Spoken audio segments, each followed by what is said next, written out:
When I got served, I felt like, now, who can I turn to? Served with a lawsuit to collect medical debt she couldn't afford to pay. Our WBTV investigation into people being saddled with debt for life-saving treatment they needed but couldn't pay for continues tonight. This time with the story of a woman who turned to us for help after running out of options. Investigative reporter David Hodges is on your side, investigating this woman's story and looking for solutions on what you can do if faced with similar problems. David? Yeah, Jamie, everyone in Patricia Durham's neighborhood calls her Miss Pat. And what Miss Pat is facing, I see down at the courthouse with hundreds of people. Judges ordering hospital patients to pay thousands of dollars through lawsuits they had no clue were even filed against them. Patricia Durham was diagnosed with kidney failure more than a decade ago. The doctor said it wasn't nothing else he could do for me. So I had to call my family in. After a lengthy stay in the ICU at Carolina's Medical Center, Durham's bill was astronomical. She said she paid $1 down on the account once, then went to a social service organization she thought would help her pay her bills. A decade later, in 2021, a deputy showed up at her door to serve her this lawsuit. I was shocked because I felt like they serving me this now when all them years I thought it was taken care of. I went to the courthouse to find out why. It turns out the hospital filed a lawsuit against Durham in 2011 and is filing a new one now so the judgment against her doesn't expire. Did you know at all about this other lawsuit in 2011? No. Don't ever remember getting served nobody. Or anything?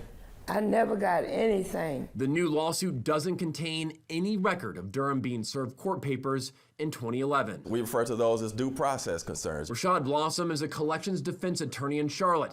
He helps clients defend against lawsuits like these. The lawsuit claims Durham owes more than $41,000 in unpaid medical bills and another $6,000 in attorney fees. Durham said the attorney for Atrium called to see if she could get on a payment plan. It probably does not make sense for her to go on a payment plan that she'll never finish. How can they set me up on a payment plan when I ain't got no money to do a payment plan? Durham said no one from the hospital ever told her about discounts through charity care and other programs. WBTV reached out to Atrium Health to ask if they consider discounts for people they already have judgments against. A spokesperson emailed back writing, quote, "Each patient's financial situation can change quickly or over time, and we have teams dedicated to working with them to determine if financial assistance is available for their specific scenario." Now, Durham is trying to figure out how to pay this money on the income she gets from Social Security. I only get $1,200 a month. I don't get that much after I pay mortgage.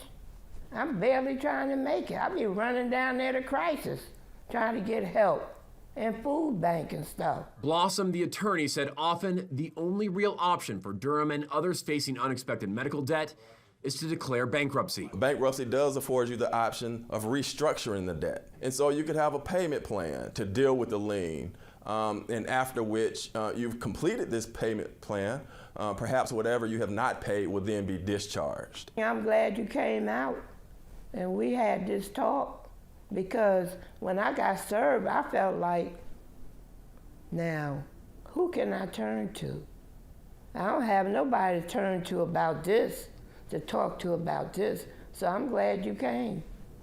And I'm glad I called you back. I'm glad you did too. Yeah, me too. Today we gave Atrium Miss Pat's information in case they want to offer her any assistance with the bill.